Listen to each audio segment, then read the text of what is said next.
സർക്കാരിന് നന്ദി പറഞ്ഞാണ് അവർ വിമാനത്താവളത്തിൽ വന്നിറങ്ങിയത്. വൈശാഖാര്യൻ തയ്യാറാക്കിയ റിപ്പോർട്ട്.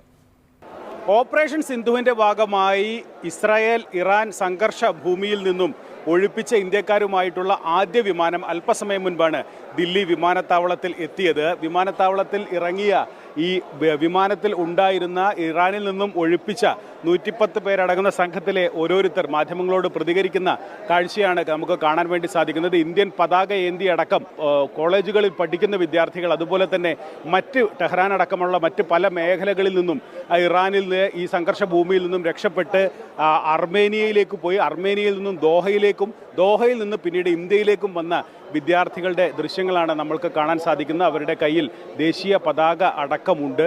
അല്പസമയത്തിനകം ഈ UP അടക്കമുള്ള മേഖലകളിൽ നിന്നുള്ളവരാണ്. ഇതുവരെ മലയാളികൾ വിമാനത്തിൽ ഇല്ല എന്നാണ് അധികൃതർ അറിയിച്ചത്.